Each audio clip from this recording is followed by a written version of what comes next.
बिस्मिल्लाहिर्रहमानिर्रहीम। अस्सलाम वालेकुम स्टूडेंट्स, मैं हूं हसन फरीद, आपका physics teacher.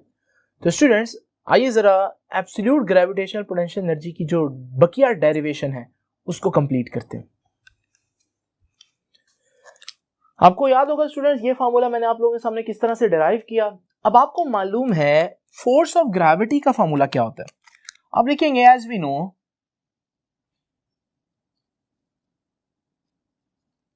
Force of gravity का फार्मूला होता है जी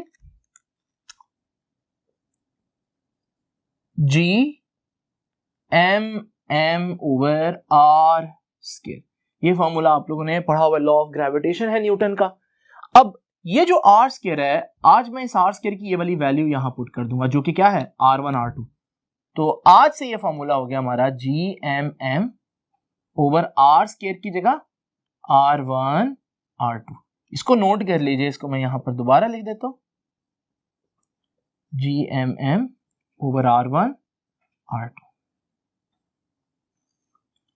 नाउ स्टूडेंट्स, आपको याद है ना हमारा आर्टिकल क्या चल रहा था, absolute gravitational potential energy.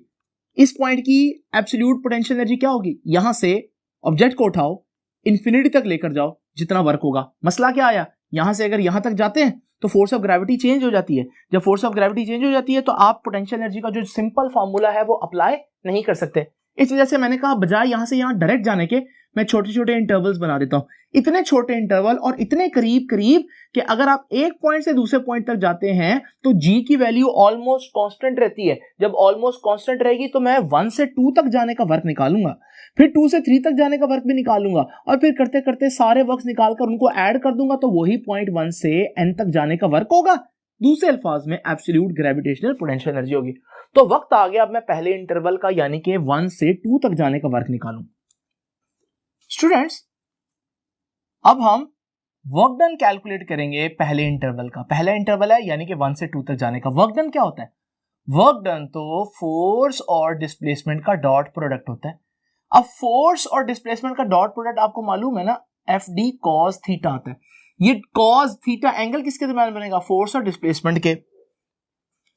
Students, object को मैं लेकर जा रहा हूं यहां से यहां, यानी कि डिस्प्लेसमेंट तो है ऊपर को, लेकिन फोर्स ऑफ ग्रेविटी कहां खींच रही है, नीचे को। ये एंगल क्या बनेगा 180 डिग्री, और हमें मालूम है cos 180 -1 होता है। तो ये बन जाएगा cos 180 और cos 180 होते हैं -1, तो ये माइनस आ जाएगा साथ FD। अब F क्या है, फोर्स है। वो फोर्स तो मैंने अभी कैलकुलेट किया, ये देखिए। तो work done from point 1 two point 2 में पहले आएगा नेगेटिव साइन, साथ आएगी फोर्स। फोर्स कितनी है, G ओवर R1 R2, और साथ आ जाएगा डिस्प्लेसमेंट। अब डिस्प्लेसमेंट क्या है, आप पॉइंट 1 से पॉइंट 2 जा रहे हैं, पॉइंट 1 से जब पॉइंट 2 जाएंगे तो डिस्प्लेसमेंट आपने कितना ट्रेवल किया, डेल्टा आर, जो उनके दरमियान डिस्टेंस है। तो ये आ जाएगा डेल्टा आर, और डेल्टा आर की वैल्यू मुझे मालूम है कि -G R1 R2, और साथ डेल्टा आर कितना है जी, R2 -R1। नाउ स्टूडेंट्स जरा देखिए, ये R1 R2 इसके नीचे भी आ सकता है, इसके नीचे आएगा जब मैं इसको ब्रैकेट के अंदर लेकर जाऊंगा। तो जरा देखिए, वर्क डन फ्रॉम 1 to 2 कितना आया, -G R2 R1 as it is, और ये R1 R2 इससे भी डिवाइड होगा,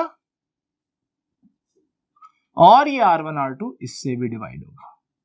नाउ स्टूडेंट्स जरा इमेजिन करें, कुछ कैंसिलेशन होगी यहां पर, R2 से कैंसिल, R1 से कैंसिल, तो हमारे पास जो रिमेनिंग फॉर्मूला रह जाएगा 1 से 2, वो आ जाएगा -G 1 over R1 -1 over R2। ये हमारे पास वर्क डन आ गया 1 से 2 तक जाने का। अब हम क्या करेंगे, अब हमें वर्क डन निकालना है 2 से 3 तक, फिर क्या करेंगे 3 से 4 तक, और फिर लास्ट इंटरवल। इमेजिन करें ये n है तो इससे पहले कोई इंटरवल n-1 भी तो होगा ना, तो हम सारे इंटरवल्स का वर्क निकालेंगे। लेकिन आप कहेंगे सर ये तो एक इंटरवल का जो वर्क आया यही इतनी मुश्किल से आया है, सारे इंटरवल्स का वर्क कैसे निकालेंगे। अगर आप देखें इस फॉर्मूले के अंदर एक खास बात है, इधर 1 आ रहा है इधर 2 आ रहा है, यानी कि जब आप 1 से 2 जा रहे हैं तो इधर 1 का डिस्टेंस आ रहा है सेंटर ऑफ अर्थ से, इधर 2 का डिस्टेंस आ रहा है सेंटर ऑफ अर्थ से। यहां से हमें एक क्लू मिलता है, और वो क्लू ये है कि मैं कहूंगा सिमिलरली कि बिल्कुल इसी तरह बजाय फॉर्मूला डिराइव करने के मैं कह सकता हूं अगर मैं 2 से 3 जाऊंगा तो -GMM और इधर 2 का डिस्टेंस आ जाएगा और इधर 3 का डिस्टेंस आ जाएगा। और इसी तरह अगर मैं 3 से 4 पॉइंट पर जाऊंगा तो इधर 3 का डिस्टेंस आ जाएगा और इधर 4 का डिस्टेंस आ जाएगा।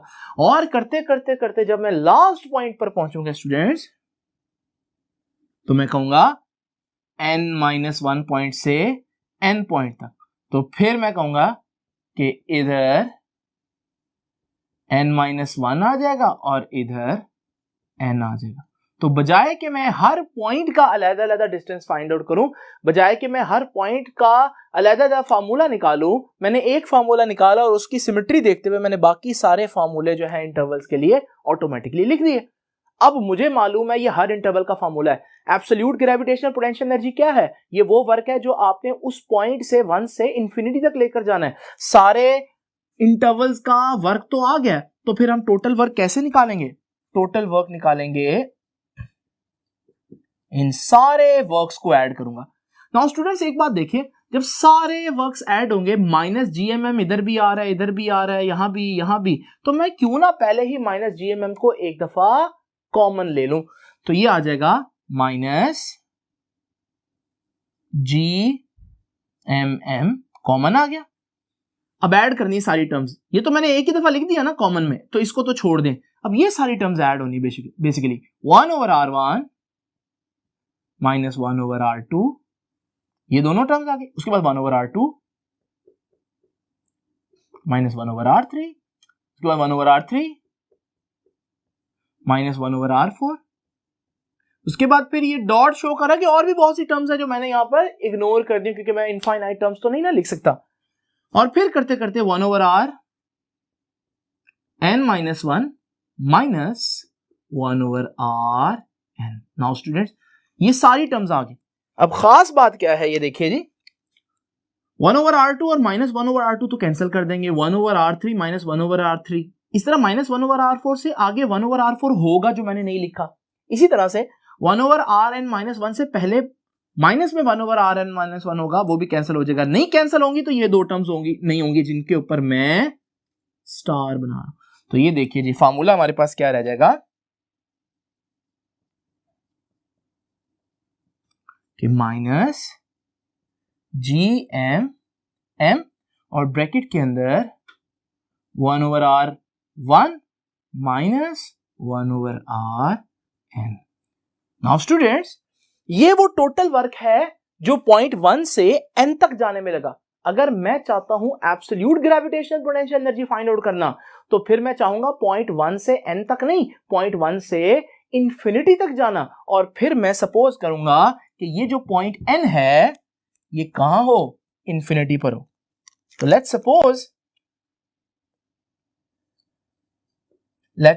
Suppose point n is at infinity। Now students अगर पॉइंट n इंफिनिटी पर होगा तो फिर जमीन से उसका डिस्टेंस कितना बनेगा, इनफाइनाइट। तो स्टूडेंट्स देखें, अगर ये पॉइंट इंफिनिटी पर है तो जमीन से इसका जो डिस्टेंस बनेगा वो इनफाइनाइट बनेगा। तो मैं कहूंगा कि Rn यानी कि जमीन के सेंटर से इन पॉइंट तक का डिस्टेंस वो तो इंफिनिटी होगा। अगर Rn इंफिनिटी है तो फिर 1/Rn क्या होगा स्टूडेंट्स, हम कहेंगे 1/Rn 1/infinity होगा, और 1/infinity तो स्टूडेंट्स 0 होता है। तो यहां से हमें पता चला कि ये जो 1/Rn है ये 0 हो जाएगा। तो ये 0 मैं इधर पुट करता हूं। तो हम निकाले थे टोटल वर्क डन पॉइंट 1 से कहां तक जाने का, इंफिनिटी तक। तो आप देखेंगे -GMM आ जाएगा एज इट इज, और साथ हमारे पास 1/R1 -1/Rn और 1/Rn तो 0 आया है। नाउ स्टूडेंट्स यहां से हमारे पास रह जाएगा -GMM/R1। R1 क्यों आया, क्योंकि मैं पॉइंट 1 की ये 1 से इंफिनिटी तक जाने का वर्क निकाल रहा था। अगर मैं पॉइंट 2 से इंफिनिटी तक जाने का वर्क निकालूंगा तो फिर 0.2 का डिस्टेंस आएगा यानी R2 आ जाएगा, और 3 के लिए R3 आ जाएगा। तो मैं जनरल फॉर्मूला यहां से बना देता हूं, मैं कहता हूं फॉर एनी पॉइंट मतलब जनरल, कोई भी पॉइंट हो, तो फिर ये फॉर्मूला बनेगा कि total work done is equal to minus GMM over R1 की जगह क्या आ रहा है R का मतलब है जो भी पॉइंट है उसका जमीन के सेंटर से डिस्टेंस, जो भी पॉइंट है। अगर R1 0.1 है तो R1 आ जाएगा, 0.2 है तो R2 आ जाएगा।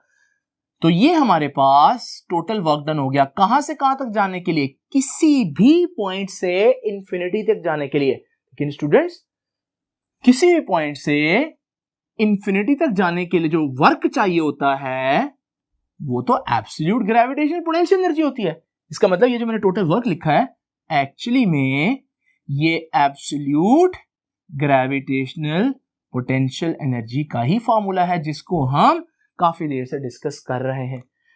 और स्टूडेंट्स, जिस पॉइंट की absolute gravitational potential energy find out करनी है, जिस पॉइंट की, आपने उस पॉइंट का जमीन के सेंटर से डिस्टेंस लेना है। जिस पॉइंट की absolute gravitational potential energy find out करनी है, उस पॉइंट का जमीन के सेंटर से आपने डिस्टेंस लेना है।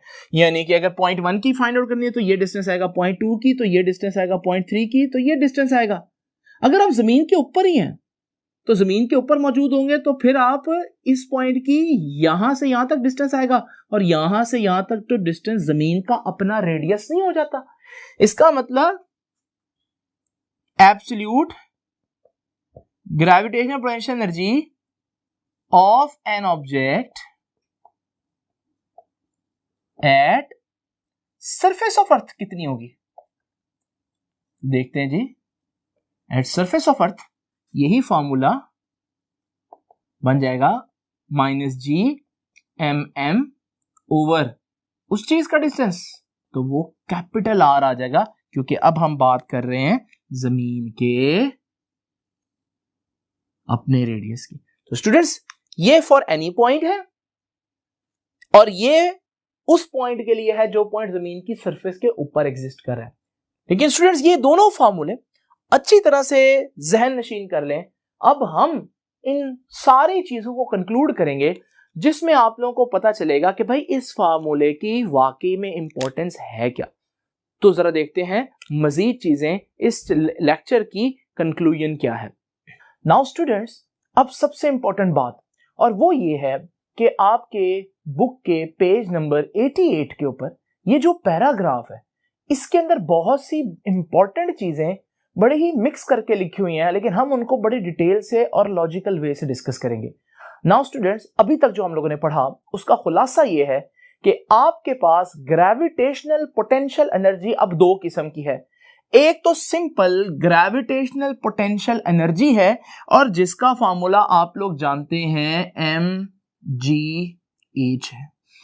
और फिर हम लोगों ने आज के लेक्चर में एक नया फॉर्मूला डिराइव किया जो एब्सोल्यूट ग्रेविटेशनल पोटेंशियल एनर्जी थी।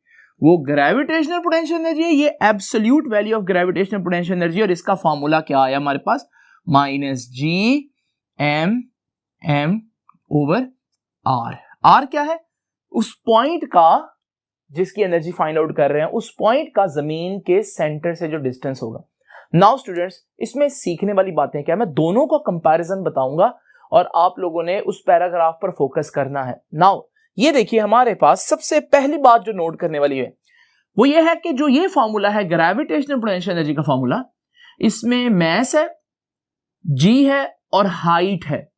कोई भी एक चीज ऐसी नहीं है जिसकी वैल्यू नेगेटिव हो सकती हो। हाइट भी हमेशा पॉजिटिव होगी क्योंकि डिस्टेंस पॉजिटिव होता है, मैस पॉजिटिव होता है, जी की वैल्यू पॉजिटिव होती है। जब हम देखेंगे ये सारी वैल्यूज पॉजिटिव होंगी तो ग्रेविटेशनल पोटेंशियल एनर्जी भी हर पॉइंट पर पॉजिटिव आएगी। मिसाल के तौर पर अगर मैं हाइट 1 मीटर पर देखूं, सपोज कर लेते हैं कि हमारे पास ग्रेविटेशनल पोटेंशियल एनर्जी की वैल्यू आती है 2, और जब मैं कहीं और पर देखता हूं 4 और फिर 6 और फिर 8, यानी कि हम कहेंगे कि ग्रेविटेशनल पोटेंशियल एनर्जी की वैल्यूज किसी भी पॉइंट पर देखो तो पॉजिटिव होगी, नेगेटिव ग्रेविटेशनल पोटेंशियल एनर्जी हो ही नहीं सकती, क्योंकि इन तीनों चीजों में से कोई एक भी नेगेटिव नहीं हो सकता। लेकिन जब हम बात करते हैं एब्सोल्यूट ग्रेविटेशनल पोटेंशियल एनर्जी की, तो उसमें क्लियरली नेगेटिव साइन नजर आ रहा है, और ये नेगेटिव साइन बता रहा है कि जब आप वैल्यूज पुट करेंगे तो आपके पास जो एब्सोल्यूट ग्रेविटेशनल पोटेंशियल एनर्जी है उसका आंसर नेगेटिव आएगा। तो सबसे पहली इंपॉर्टेंट बात जो है वो ये है कि आपके जो आज के टॉपिक के जो कंक्लूजन्स बनते हैं उसमें पहला कंक्लूजन क्या है जी? पहला कंक्लूजन है that absolute gravitational potential energy is always have a negative value। Absolute gravitational potential energy की वैल्यू हर पॉइंट पर नेगेटिव आएगी, और उसकी रीजन क्या है? वो नेगेटिव आपके फार्मूले का हिस्सा है। आपकी ये सारी चीजें पॉजिटिव हो जाएं, फिर भी जब नेगेटिव से मल्टीप्लाई होंगी तो आपका आंसर नेगेटिव आएगा। दूसरा इंपॉर्टेंट फर्क, लो जी, हमारे पास एक ये फार्मूला है, ये फार्मूला कह रहा है कि आपकी जो एनर्जी है gravitational potential energy, it depends upon height. जितनी ज्यादा हाइट उतनी ज्यादा ग्रेविटेशनल पोटेंशियल एनर्जी। बिल्कुल इसी तरह से यहां पर देखें, मैंने इसको फार्मूलों को ये जो वैल्यूज दी है डिफरेंट पॉइंट्स पर, ये भी बिल्कुल सोच समझ कर दी है। आप देख रहे हैं जैसे जैसे हम ऊपर जा रहे हैं जमीन से, जो वैल्यूज है ग्रेविटेशनल पोटेंशियल एनर्जी की वो बढ़ती जा रही है। यहां 2 है, यहां 4 है, यहां 6 है, यहां 8 है। यानी कि हम कह सकते हैं कि जैसे जैसे हम जमीन से ऊपर जाएंगे ग्रेविटेशनल पोटेंशियल एनर्जी ऊपर जाते हुए बढ़ती है। नाउ स्टूडेंट्स, जब हम इसकी बात करते हैं एब्सोल्यूट ग्रेविटेशनल पोटेंशियल एनर्जी का डिस्टेंस के साथ रिलेशन देखते हैं, वहां तो डायरेक्ट रिलेशन आ रहा है ना, तो पता चल रहा है कि जैसे जैसे हाइट बढ़ेगी ये भी बढ़ेगी। लेकिन आप देख रहे हैं यहां जो डिस्टेंस है वो कहां आ रहा है? वो नीचे आ रहा है। नाउ स्टूडेंट्स, यहां से हम कह सकते हैं कि एब्सोल्यूट ग्रेविटेशनल पोटेंशियल एनर्जी का जो डिस्टेंस के साथ रिलेशन है वो एक्चुअली इनवर्स लग रहा है। तो इसका मतलब जब मैं यहां ऊपर जाते हुए डिस्टेंस ज्यादा होता जाएगा, तो देखो डिस्टेंस बढ़ेगा। जब नीचे है डिस्टेंस, डिनोमिनेटर में डिस्टेंस है, जब डिस्टेंस बढ़ेगा तो टोटल वैल्यू जो है वो कम होना शुरू हो जाएगी। यानी कि यहां तो इस तरह से 2 4 6 8 है ना, ऊपर जाते हुए बढ़ रहा है, यहां ऊपर जाते हुए कम होगा। तो यूं सपोज करते हैं जैसे यहां 10 है और फिर यहां 8 है और यहां 6 है और यहां 4 है और यहां 2 है, और इस तरह से ऊपर जा रहा है। तो बच्चे यहां से फौरन से कहते हैं अच्छा सर, इसका मतलब इस फार्मूले और इस फार्मूले में एक बहुत बड़ा डिफरेंस है, और वो ये है कि ये कहता है ऊपर जाते हुए एनर्जी बढ़ रही है और ये कहता है ऊपर जाते हुए एनर्जी कम हो रही है। नहीं स्टूडेंट्स, ऐसा नहीं है। अब मेरी बात जरा तवज्जो से सुननी है आप लोगों ने। ये देखिए, ये नेगेटिव साइन को भूल गए ना आप लोग। अब आपको मालूम है हर पॉइंट पर, मैंने पहले लिखा है, हर पॉइंट पर नेगेटिव वैल्यू आएगी। तो ये जो 10 आएगा ये -10 आएगा, ये जो 8 है ये -8 होगा, ये -6 -4 -2 होगा। अब आप मुझे बताएं कि -10 बड़ा है कि -8 बड़ा है? अब कहेंगे सर -8 बड़ा है। नेगेटिव में जितनी वैल्यू छोटी होती है एक्चुअली वो छोटी नहीं होती, वो उतनी ही बड़ी होती है। -2 -10 से बहुत ज्यादा है। यानी कि लग ऐसा रहा है जैसे वैल्यूज ऊपर जाते हुए कम हो रही हैं, लेकिन हम ये नहीं कहेंगे कि ये AGPE यानी कि absolute gravitational potential energy is decreasing और बिकमिंग लेस। मैं कहूंगा कि absolute gravitational potential energy is becoming less and less. और अगली बात सुनिएगा, नेगेटिव। मैं कहूंगा एब्सोल्यूट ग्रेविटेशनल पोटेंशियल एनर्जी ऊपर जाते हुए कम होती जा रही है, नेगेटिव में कम होती जा रही है, becoming less and less negative. और जब कोई चीज नेगेटिव में कम हो तो वो कम नहीं होती, वो तो ज्यादा हो रही है। इसका मतलब ऐसा लग रहा था जैसे इन दोनों के मीनिंग ऑपोजिट है, लेकिन हकीकत में ये भी कह रहा है कि हाइट ज्यादा होने से ग्रेविटेशनल पोटेंशियल एनर्जी बढ़ रही है, और ये भी कह रहा है कि हाइट या डिस्टेंस बढ़ने से, जमीन के सेंटर से जो डिस्टेंस है वो बढ़ने से एब्सोल्यूट ग्रेविटेशनल पोटेंशियल एनर्जी कम हो रही है नेगेटिव में, और नेगेटिव में जब कम हो तो इसका मतलब, कहने का मतलब यही है कि बढ़ रही है। तो याद रखिएगा जब आप ऊपर जा रहे हो तो उस हिसाब से भी एनर्जी बढ़ रही है और इस फॉर्मूले के हिसाब से भी एनर्जी कम हो रही है नेगेटिव में, मतलब बढ़ ही रही है। तो ये बात becoming less and less negative, that is, फिर भी कंफ्यूजन से बचने के लिए मैं कह देता हूं, दैट इज इंक्रीजिंग, यानी कि ये भी ऊपर जाते हुए बढ़ ही रही है। और ये बात आपकी बुक के इस पैराग्राफ में, ये जो लाइन है इसमें आप लोगों को नजर आ रही है कि वो कह रहा है कि becoming less and less negative, that is increasing. Now students, जरा अगली बड़ी इंपॉर्टेंट बात, पॉइंट नंबर 3, देखते हैं कि हमारे पास ग्रेविटेशनल पोटेंशियल एनर्जी कहां जीरो होती है। ये देखिए स्टूडेंट्स, मैं हाइट की जगह अगर जीरो पुट कर दूं तो सबसे मल्टीप्लाई होकर ये पूरी की पूरी चीज जीरो हो जाएगी ना। इसका मतलब मैं अगर कहूं कि ग्रेविटेशनल पोटेंशियल एनर्जी कहां जीरो होती है, जहां हाइट जीरो होती है, यानी कि ग्रेविटेशनल पोटेंशियल एनर्जी का जो जीरो है वो यहां एग्जिस्ट करता है। इसलिए जब मैं कहता हूं ना इसकी एनर्जी 6 है, इसका मतलब क्या है, इसकी एनर्जी ग्राउंड के लिहाज से 6 है, क्योंकि ग्राउंड जीरो पर है, सरफेस ऑफ अर्थ जीरो पर है। यानी कि जब आप ये फॉर्मूला यूज कर रहे हैं तो हु इज द स्टैंडर्ड, आपने कहां से सारा रेफरेंस वैल्यूज कहां से देखनी है, आपका रेफरेंस कौन है, आपका रेफरेंस अर्थ सरफेस है, ये आपका रेफरेंस पॉइंट है। अब आप हर चीज की, जब मैं कहता हूं भाई फलां चीज के पास 8 जूल एनर्जी है, किसके लिहाज से, जमीन के सरफेस के लिहाज से, जहां पर उसकी जीरो थी तो उस पॉइंट पर उसकी 8 जूल होगी। अब यहां पर जरा देखते हैं स्टूडेंट्स, ये फॉर्मूला है, इस डिस्टेंस में क्या पुट करूं कि आंसर जीरो आ जाए। अब जरा तवज्जो से देखिएगा, वो डिस्टेंस ऊपर था लेकिन ये डिस्टेंस डिनोमिनेटर में नीचे है। आपको पता है नीचे अगर मैं इंफिनिटी पुट कर दूं तो एनीथिंग डिवाइडेड बाय इंफिनिटी, नीचे जब इंफिनिटी आ जाए तो उसका आंसर याद रखिएगा क्या बनता है, जीरो बनता है। यानी कि आर की वैल्यू इंफिनिटी पुट करूंगा तो आंसर जीरो आएगा। इंफिनिटी का मतलब क्या है, इंफिनिटी का मतलब है ग्रेविटी से बाहर, ये पॉइंट है। यानी कि हम कह सकते हैं कि एब्सोल्यूट ग्रेविटेशनल पोटेंशियल एनर्जी कहां जीरो होती है, इंफिनिटी पर। यह एक बहुत बड़ा डिफरेंस है, ग्रेविटेशनल पोटेंशियल एनर्जी का जीरो कहां है, सरफेस पर, जबकि एब्सोल्यूट ग्रेविटेशनल पोटेंशियल एनर्जी का जीरो कहां पर है, इंफिनिटी पर।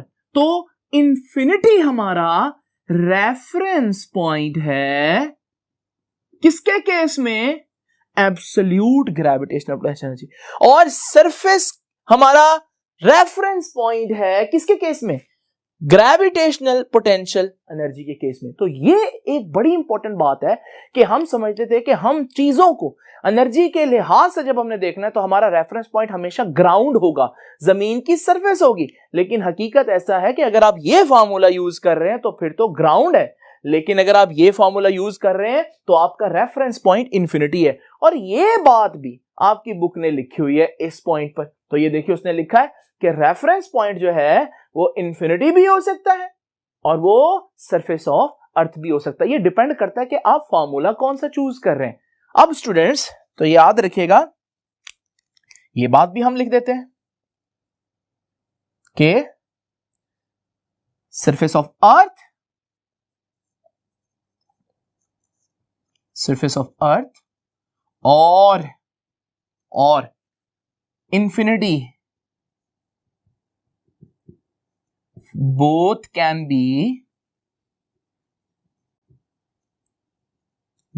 be chosen as reference point। जिस पॉइंट से आपने कैलकुलेशंस करनी है, जिसके हिसाब से देखना है, जिसके रिलेटिव देखना है, वो पॉइंट आपका इंफिनिटी भी हो सकता है और वो पॉइंट आपका सरफेस ऑफ अर्थ भी हो सकता है। अब एक और इंपॉर्टेंट बात, जहां पर हमने डिस्कस किया कि सरफेस पर ग्रेविटेशनल पोटेंशियल एनर्जी जीरो है, सरफेस पर एब्सोल्यूट ग्रेविटेशनल पोटेंशियल एनर्जी कहां जीरो है, इंफिनिटी पर। और ये बात भी आपकी बुक ने, ये देखें इस लाइन में लिखी हुई है कि absolute gravitational potential energy is zero at infinity. ठीक है जी, तो ये हमारे पास एक और पॉइंट आया कि ए जी पी ई यानी कि absolute gravitational potential energy is zero at infinity. Student zero किसे बोलते हैं? आप जीरो का वर्ड मैथ्स के अलावा भी कहां यूज करते हैं? फॉर एग्जांपल अगर कोई स्टूडेंट हो, आप कहें यार तू तो बिल्कुल जीरो है, इसका मतलब क्या है? यानी बिल्कुल मिनिमम तेरे पास जो है वो लॉजिक है, अकल है। तो जब भी आपने किसी चीज का मिनिमम शो करना हो तो आप उसको जीरो कह देते हो। अब बिल्कुल इसी तरह से जब हम बात करते हैं यहां जीरो की, तो इसका मतलब क्या है कि ये इसके पास जीरो एनर्जी है। जीरो एनर्जी का मतलब क्या है कि अगर आप बाकी सारे पॉइंट्स के हिसाब से देखें तो सबसे कम है, हमने इसको जीरो कह दिया। और यहां पर आप देखें, हम कहते हैं कि भाई एब्सोल्यूट ग्रेविटेशनल पोटेंशियल एनर्जी यहां जीरो है, तो यहां पर भी बच्चे कहते हैं अच्छा ये जीरो है यानी कि मिनिमम है। नहीं बच्चों, ये भी बहुत इंपॉर्टेंट पॉइंट है, जरा तवज्जो करना। इधर देखो, 2 के हिसाब से जीरो छोटा है ना, 4 के हिसाब से जीरो छोटा है, इसलिए हमने बोला जीरो जो है वो मिनिमम है, क्योंकि बाकी सारी वैल्यूज पॉजिटिव हैं, और जब वैल्यूज पॉजिटिव हो तो जीरो पॉजिटिव के लिहाज से सबसे छोटी चीज बनती है। लेकिन यहां देखिए स्टूडेंट्स, फर्क है, यहां नेगेटिव है हमारे पास, और नेगेटिव वैल्यू जीरो से छोटी होती हैं। तो याद रखिएगा, ये जो जीरो है ये कहने को जीरो है, लेकिन इसका मतलब जीरो नहीं है, इसका मतलब मिनिमम नहीं है, इसका मतलब मैक्सिमम है। तो absolute gravitational potential energy is zero at infinity, but it is maximum. लेकिन फिर भी इसकी वैल्यू जो जीरो है वो मैक्सिमम है, क्योंकि बाकी सारे जो नेगेटिव है, हम समझते थे कि ये दोनों फॉर्मूले बिल्कुल एक दूसरे के ऑपोजिट हैं। आप देखिए उनकी लैंग्वेज थोड़ी सी डिफरेंट है, लेकिन उनके रिजल्ट डिफरेंट नहीं है। मिसाल के तौर पर इसमें डिस्टेंस ऊपर आ रहा है, इसमें डिस्टेंस नीचे आ रहा है, लेकिन नेगेटिव साइन के लगने से मतलब वही बन गया कि ये भी कहता है ऊपर जाते हुए एनर्जी पॉजिटिव ज्यादा हो रही है मतलब बढ़ रही है, ये कहता है ऊपर जाते हुए एनर्जी नेगेटिव में कम हो रही है मतलब बढ़ रही है। दोनों का एक ही मतलब। ये कहता है कि जीरो यहां है, और ये कहता है कि जीरो यहां है, और यहां से लगा कि ऑपोजिट चीज बन रही है। लेकिन आपने देखा उसका जीरो यहां मिनिमम है और यहां पर मैक्सिमम बनेगा, उसका जीरो यहां गया है, लेकिन अगर जीरो यहां गया मतलब उसका क्या आ रहा है, मतलब उसका मैक्सिमम का ही आ रहा है। तो ये भी दोनों फार्मूले बता रहे हैं कि भाई यहां एनर्जी जो है वो मैक्सिमम होगी, जितना आप दूर जा रहे हैं एनर्जी बढ़ती जा रही है। अब जरा एक और बात देखते हैं स्टूडेंट्स, याद रखिएगा हमारे लिए एनर्जी इंपॉर्टेंट नहीं है। एक शख्स मुझे आकर कहता है भाई ये मार्कर यहां पर खड़ा है ना, इसके पास एनर्जी है 5 जूल। मेरे लिए ये इंफॉर्मेशन बिल्कुल किसी काम की नहीं। मुझे अगर वो कहता है कि यहां एनर्जी है 6 जूल, मेरे लिए ये इंफॉर्मेशन भी किसी काम की नहीं है। लेकिन जब ये दोनों इंफॉर्मेशन होंगे, मुझे ये पता चल जाएगा अगर मैंने मार्कर को यहां से यहां तक लेकर जाना है तो मुझे उसको 1 जूल एनर्जी देनी पड़ेगी। So what is important for us, energy और change in energy? Change in energy. तो याद रखिएगा, अब हम चेंज इन एनर्जी की बात करते हैं। देखें यहां आप ऊपर जा रहे हैं, 2 में क्या ऐड करें तो 4 आ जाए +2, 4 में क्या ऐड करें तो 6 आ जाए +2, यानी कि एनर्जीज भी पॉजिटिव है। ये एनर्जी है, ये इस पॉइंट की एनर्जी है, और ये है इस पॉइंट से इस पॉइंट तक जाने में चेंज इन एनर्जी, और चेंज इन एनर्जी भी पॉजिटिव आ रही है। अब यहां एनर्जी इस पॉइंट की नेगेटिव है, इस पॉइंट की एनर्जी भी नेगेटिव है, लेकिन -10 से -8 पर जाने के लिए क्या ऐड करूं? -10 में अगर मैं +2 ऐड करूं तो -8 नहीं बनेगा स्टूडेंट। इसका मतलब यह हुआ कि भले यहां हर पॉइंट की एनर्जी नेगेटिव है, मगर एक पॉइंट से दूसरे पॉइंट तक जाने के लिए जो चेंज है वो पॉजिटिव है। और पॉजिटिव का मतलब होता है कि आपको एनर्जी देनी पड़ेगी, और ऐसा ही होता है जब हम किसी चीज को नीचे से ऊपर लेकर जाए वो खुद ब खुद नहीं आती, बल्कि हमें एनर्जी देनी पड़ती है। तो याद रखिएगा, हालांकि हर पॉइंट पर एनर्जी नेगेटिव है, लेकिन चेंज इन एनर्जी हमेशा पॉजिटिव होगी। यहां भी ऐसा लग रहा था जैसे दोनों चीजें ऑपोजिट है, लेकिन यहां पर भी चेंज इन एनर्जी पॉजिटिव में आई है इस फार्मूले के हिसाब से, और इस फार्मूले के हिसाब से भी चेंज इन एनर्जी पॉजिटिव में ही आई है। नाउ स्टूडेंट्स, ये बात भी हम लिख देते हैं पॉइंट नंबर 5 कि although value of AGPE, absolute gravitational potential energy, at any point, किसी भी पॉइंट पर देखो, पॉजिटिव है नेगेटिव है, डेफिनेटली नेगेटिव है, हर पॉइंट पर नेगेटिव है, ठीक है, at any point is negative, but change in energy, is always positive. याद रखिएगा, भले हर पॉइंट पर एनर्जी नेगेटिव है, लेकिन एनर्जी का जो चेंज है वो पॉजिटिव है। ये भी कह रहा है इस पॉइंट से इस पॉइंट तक जाना है तो +2 एनर्जी आपको देनी पड़ेगी, और ये भी कह रहा है इस पॉइंट से इस पॉइंट तक जाना है तो +2 एनर्जी देनी पड़ेगी। इससे क्या फर्क पड़ता है कि इस पॉइंट पर इसकी वैल्यू -10 है, इसकी वैल्यू -8 है, ये भी कह रहा है कि +2 एनर्जी देनी है, और ये कह रहा है नहीं इस पॉइंट पर 0 है, इस पॉइंट पर +2 है, लेकिन कहने का मकसद तो यही है कि यहां से यहां जाना है तो +2 एनर्जी देनी है। तो दोनों के रिजल्ट सेम है, दोनों के कहने का अंदाज फर्क है दोनों फार्मूले का, लेकिन दोनों के रिजल्ट सेम आ रहे हैं। इसका मतलब कोई फर्क नहीं पड़ता आप ये कॉन्सेप्ट यूज करें और ये कॉन्सेप्ट यूज करें। लेकिन फिर आप पूछेंगे कि सर अगर ये कॉन्सेप्ट एक जैसा था तो फिर हमने इसको 9th-10th में पढ़ा था, इसी को क्यों नहीं चला रहे, ये नया कॉन्सेप्ट क्यों आया? कुछ इसमें बड़ी इंपॉर्टेंट बात है, कुछ ऐसी खास जगह जहां ये फॉर्मूला जो है वो फेल हो जाता है, तो वो मैं आपसे डिस्कस करता हूं। जरा मजीद देखते हैं, हमारे पास ये जो पॉइंट नंबर 5 मैंने लिखा है कि change in energy is always positive, ये भी आपकी बुक के इस पैराग्राफ के अंदर लिखा हुआ है। नाउ स्टूडेंट्स, एक और बड़ी इंपॉर्टेंट बात, अब ये नेक्स्ट पॉइंट है, पॉइंट नंबर 6 कि एब्सोल्यूट ग्रेविटेशनल पोटेंशियल एनर्जी हमने डिस्कस किया कि मैक्सिमम कहां होती है, मैक्सिमम तो होती है इंफिनिटी पर। अब हम डिस्कस करेंगे कि absolute gravitational potential energy minimum कहां होती है। यहीं पर देख लें स्टूडेंट्स, ग्रेविटेशनल पोटेंशियल एनर्जी कहां मिनिमम होगी, हाइट पर डिपेंड कर रहा है। जितनी हाइट कम, क्योंकि डायरेक्टली प्रोपोर्शनल है ना, जितनी हाइट कम उतनी ग्रेविटेशनल पोटेंशियल एनर्जी कम, और हाइट सबसे कम कहां होगी, सरफेस के ऊपर, 0 हाइट, तो ग्रेविटेशनल पोटेंशियल एनर्जी भी 0। अब हमारे पास यहां उल्ट रिलेशन लग रहा है, लेकिन अब मैंने आपको काफी दफा एक्सप्लेन कर दिया नेगेटिव साइन का मतलब। याद रखिएगा, हमारे पास एब्सोल्यूट ग्रेविटेशनल पोटेंशियल एनर्जी भी मिनिमम कहां होगा, सरफेस पर ही होगा, बिल्कुल वैसे ही जैसे ये मिनिमम था, लेकिन उसकी लैंग्वेज में मिनिमम है लेकिन 0 है, और इसकी लैंग्वेज में मिनिमम होगा लेकिन कुछ वैल्यू होगी, 0 नहीं होगा। तो फर्क नहीं है, सिर्फ लैंग्वेज का फर्क है। तो दोनों का मिनिमम, जिस तरह दोनों का मैक्सिमम इंफिनिटी पर है, इसी तरह से दोनों का मिनिमम भी सरफेस के ऊपर है। तो देखने में लग रहा था जैसे दोनों फॉर्मूले बिल्कुल ऑपोजिट है, लेकिन ऐसा नहीं है स्टूडेंट्स।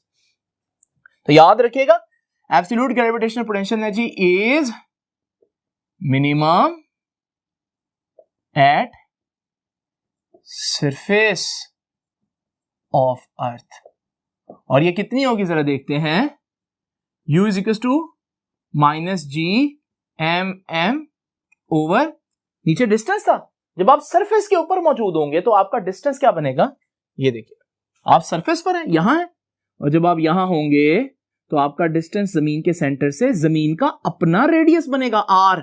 तो यहां पर हमारे पास मैं R पुट कर दूंगा। अब ये है जमीन के ऊपर अगर आप मौजूद हो, ये मैंने पहले भी फॉर्मूला लिखा था जब मैं डेरिवेशन कर रहा था, अगर आप जमीन की सरफेस के ऊपर मौजूद हैं तो हमारे पास इतनी एब्सोल्यूट ग्रेविटेशनल पोटेंशियल एनर्जी आपके पास होगी, और ये मिनिमम होगी अगर हम इंफिनिटी के लिहाज से देखें। नाउ स्टूडेंट्स, अब हम देखते हैं एक और बहुत इंपॉर्टेंट बात। ये देखिए, हमारे पास नंबर 7, ठीक है, नेगेटिव का मतलब क्या है? नेगेटिव का मतलब होता है कमी, डेफिसिट। डेफिसिट, मिसाल के तौर पर अगर मैं कहता हूं मेरे अकाउंट में नेगेटिव बैलेंस है, इसका मतलब ये नहीं मेरे अकाउंट में बैलेंस है, बल्कि इसका मतलब ये है कि मेरे अकाउंट में अभी पैसे हैं भी नहीं और इवन मैंने भी देने हैं, उधार चढ़ा हुआ है, तो नेगेटिव का मतलब ये होता है, कमी को जाहिर करता है। यहां पर नेगेटिव क्या शो कर रहा है, ये देखें, नेगेटिव, अगर मैं कहूं ये नेगेटिव एड क्या बता रहा है, कमी को, किस चीज की कमी, एनर्जी की कमी। कहां से, इंफिनिटी तक जाने के लिए। इंफिनिटी पर अगर जाना हो तो इंफिनिटी पर एनर्जी कितनी होनी चाहिए आपकी, 0, और आपके पास कितनी है, -8। इसका मतलब ये नहीं आपके पास 8 है, इसका मतलब ये है इंफिनिटी पर जाने के लिए जितनी एनर्जी चाहिए उसमें से 8 कम है आपके पास, इसलिए आप यहां मौजूद है। ये पॉइंट की -2 क्या कह रही है कि आपके पास एनर्जी 2 है या 2 कम है, 2 कम है, -2 है। कहां से 2 कम है, किस चीज के लिए 2 कम है, इंफिनिटी पर जाने के लिए 2 कम है। तो ये हमारे पास कमी को शो कर रहा है। और जिनका नेगेटिव साइन है, इसका मतलब यह है अगर मैं, इनके पास एनर्जी कम है, अगर मैं इनको छोड़ूं क्या ये इंफिनिटी पर जाएंगे, नहीं भाई, इनके पास तो 6 एनर्जी कम है, तो फिर ये कहां जाएंगे, जमीन की तरफ गिरेंगे। तो जहां जहां नेगेटिव साइन आ गया, इसका मतलब है कि आपके पास एनर्जी कम है, आप इंफिनिटी पर नहीं जा सकते, आप जमीन पर गिरेंगे। दूसरे अल्फाज में नेगेटिव साइन कब आएगा, जब आप शो करेंगे कि आपकी जो वैल्यू है वो इतनी कम है कि आप जमीन से नहीं निकल पाएंगे, बल्कि जमीन आपको खींच लेगी, यानी कि अट्रैक्शन होगी हमेशा। तो याद रखिएगा ये नेगेटिव साइन क्या शो कर रहा है, ये भी बड़ी इंपॉर्टेंट बात है कि negative sign shows that force of gravity जो है, क्या है, force of gravity is a force of attraction. Gravity हमेशा अट्रैक्ट करेगी, ग्रेविटी कभी भी आपको धक्का नहीं देगी, रिपेल नहीं करेगी। कुछ फोर्सेज हैं जो रिपेल भी करती हैं, जैसे पॉजिटिव चार्ज के दरमियान जो फोर्स है, कूलम फोर्स, जो चार्जेस के दरमियान फोर्स होती है, तो पॉजिटिव चार्ज एक दूसरे को रिपेल करते हैं, लेकिन पॉजिटिव नेगेटिव अट्रैक्ट भी कर सकते हैं। लेकिन अगर अर्थ है और दूर एक प्लेनेट है, ये हमेशा एक दूसरे को अट्रैक्ट करेंगे, ये कभी एक दूसरे को रिपेल कर ही नहीं सकते। तो फोर्स ऑफ ग्रेविटी हमेशा क्या होती है, फोर्स ऑफ ग्रेविटी हमेशा अट्रैक्शन की फोर्स होती है, और मैथमेटिक्स में इसको नेगेटिव साइन बनाकर शो किया जाता है। और यह बात भी आपकी बुक के इस पैराग्राफ में ये फॉर्मूला भी लिखा हुआ है और ये नेगेटिव साइन का मतलब भी लिखा हुआ है। नाउ स्टूडेंट्स, अगर आप लोग ये समझना चाहते हैं कि ये दोनों फॉर्मूले जो है वो कंट्राडिक्ट कैसे नहीं करते, क्योंकि एक फॉर्मूला बिल्कुल डिफरेंट है दूसरे फॉर्मूले से, तो अगले 5 मिनट भी आपके लिए इंपॉर्टेंट है। लेकिन अगर आपको लगता है कि आपने सिर्फ ये देखना है कि लॉन्ग क्वेश्चन किस तरह से लिखना है, तब भी आपका ये लॉन्ग क्वेश्चन यहां पर कंप्लीट हो रहा है। लेकिन फिर भी मैं चाहूंगा कि आप लोग ये मजीद 5 मिनट का जो क्लिप है इसको लाजमी देखें। नाउ स्टूडेंट्स, एक बहुत इंपॉर्टेंट बात, बच्चों को अब ये पता चल चुका है कि हमारे पास 2 फॉर्मूले, एक ये और एक ये, और बच्चे इसको समझते थे कि बिल्कुल ऑपोजिट बातें हैं। वो फॉर्मूला कुछ और बता रहा है, ये कुछ और बता रहा है, कंट्राडिक्ट कर रहे हैं, मुखालफत कर रहे हैं एक दूसरे की। उसमें डिस्टेंस ऊपर आ रहा है, इसमें डिस्टेंस नीचे आ रहा है, लेकिन हमने देखा डिस्टेंस नीचे आया और नेगेटिव साइन भी तो आ गया, जिससे मतलब चेंज नहीं हुआ। फॉर्मूले 2 हैं लेकिन मतलब एक है। ये फॉर्मूला भी कहता है यहां एनर्जी मैक्सिमम, यहां मिनिमम, ये कहता है यहां 0 लेकिन मतलब मैक्सिमम है, और यहां मिनिमम। ये कहता है कि हर वैल्यू पर एनर्जी पॉजिटिव है लेकिन ऊपर जाते हुए एनर्जी बढ़ रही है। ये कहता है नहीं, हर वैल्यू पर एनर्जी नेगेटिव है लेकिन ऊपर जाते हुए एनर्जी बढ़ ही रही है। तो बातें बिल्कुल सेम कर रहे हैं लेकिन डिफरेंट लैंग्वेज में कर रहे हैं। अब आप किसको लगाएंगे फॉर्मूला, क्या आप ये यूज करेंगे या ये, कौन इंपॉर्टेंट है, ये या वो फॉर्मूला? अब इसका जवाब देखने के लिए मैं आपको कुछ चीज बताने लगा, जरा तवज्जो कीजिएगा। उससे पहले मैं एक बात बता दूं, ये जो चीज मैं आपको बता रहा हूं ये सिर्फ आपकी इंफॉर्मेशन के लिए, इसको आपका आर्टिकल कहीं भी एक्सप्लेन नहीं करता, आप लोगों ने भी नहीं करना, लेकिन आपके जहन में ये बात क्लियर होनी चाहिए कि ये एक्चुअली किस तरह से काम करता है। ये देखिए मेरे पास अर्थ है, जरा इमेजिन करें कि कोई आपको कहता है कि भाई ये है पॉइंट ए जमीन के ऊपर, ये है पॉइंट बी 1 मीटर ऊपर, और आपसे कोई पूछता है, सपोज करें आप इंजीनियर हैं या आप फिजिसिस्ट हैं, कोई आपसे कहता है भाई ए से बी तक जाना है, बताएं कितनी एनर्जी चाहिए। इसके लिए 2 बातें, पहले तो आपको ए पर एनर्जी चाहिए, ए पर, और फिर आपको बी पर एनर्जी चाहिए, फिर आपको पता चलेगा कि ए से बी जाने के लिए कितनी एनर्जी चाहिए। आप फौरन से कहते हैं कोई मसला ही नहीं, ए से बी कितनी एनर्जी चाहिए मैं भी आपको बताता हूं, लेकिन जब आप ये कहते हैं आपको फौरन याद आता है कि यार एनर्जी के तो हमारे पास एक फॉर्मूला है ही नहीं, बल्कि एनर्जी का हमारे पास दो फार्मूला है, एक ये फार्मूला है और एक ये फार्मूला। अब आप दोनों को यूज करते हैं एक साथ और देखते हैं कि भाई किसको यूज करना चाहिए और किसको नहीं, सीधा सीधा पता चल जाएगा।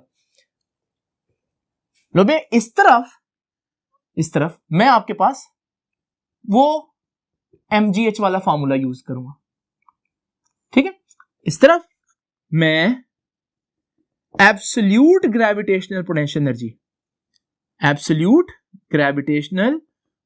एनर्जी का फार्मूला यूज करूंगा और वो क्या है, -G/m/m/r। नाउ देखते हैं क्या फर्क आएगा। जो बॉडी मैंने लेकर जानी है ना ए से बी, वो भी मैं इमेजिन कर लेता हूं कि उसका मैस है 1 kg। उसका मैस कितना है, 1 kg। नाउ स्टूडेंट्स जरा तवज्जो कीजिएगा। पॉइंट ए कहां है, जमीन के ऊपर, सरफेस के ऊपर। और जब सरफेस के ऊपर होगा तो सरफेस से तो हाइट लेनी होती, तो इसकी हाइट कितनी बन रही है, 0। जैसे आपके सामने एक ईंट जो है वो ग्राउंड के ऊपर पड़ी हो तो उसकी हाइट क्या है, कोई हाइट नहीं है, 0 है। और जब मैं h0 पुट करूंगा तो आपके पास इस पॉइंट पर ग्रेविटेशनल पोटेंशियल एनर्जी की वैल्यू क्या आएगी, 0। किसके हिसाब से, इस फॉर्मूले के हिसाब से। फिर मैं इस पॉइंट की बात करता, इस पॉइंट पर, यह पॉइंट जमीन से ऊपर है, कितना ऊपर है, 1 मीटर। यहां मुझे वैल्यूज पुट करनी पड़ेगी। अब मैं यहां वैल्यू पुट करता हूं, बल्कि यहां अलहदा कर देता हूं। लो जी, m मैस है, मैस तो मैंने बताया कितने केजी का है, 1 केजी का है। और g सबको पता है 10 होती है g की वैल्यू, 9.8 या हम 10 ले लेते हैं। और हाइट कितनी है, कितनी हाइट हमेशा कहां से देखते हैं, सरफेस से, तो वो 1 मीटर है, तो ये 1 आ जाएगा। नाउ ये आया टोटल आंसर 10 जूल्स। यानी कि यहां जो एनर्जी है वो कितनी है, यहां जो एनर्जी है वो 10 जूल्स है, यहां एनर्जी कितनी है, 0। तो अगर आपने पॉइंट ए से पॉइंट बी तक लेकर जाना है तो दूसरे अल्फाज में आपने एनर्जी को 0 से 10 जूल तक बढ़ाना है। तो कितनी एनर्जी बढ़ाई आपने, 10 जूल। यानी आपको कितनी एनर्जी चाहिए, 10 जूल। किस फार्मूले को यूज करते हुए, ये वाला फार्मूला, mgh वाला फार्मूला। इस फार्मूले को अगर आप यूज करें तो आपका आंसर आता है कि 10 जूल एनर्जी आपको चाहिए यहां से यहां तक जाने के लिए। अब इस आंसर को याद रखिएगा। अब जरा आगे देखते हैं। इस पॉइंट ए के लिहाज से ये फार्मूला लगाता हूं, जरा तवज्जो कीजिएगा। पॉइंट ए, ये देखिए एब्सोल्यूट ग्रेविटेशनल पोटेंशियल एनर्जी का फार्मूला क्या है जी, -G 6.67 × 10⁻⁻11। ये वैल्यूज याद रखें। मैस ऑफ अर्थ का मैस होता है 6 × 10⁻24 kg, बहुत ज्यादा मैस है, तो 6 × 10⁻24 kg।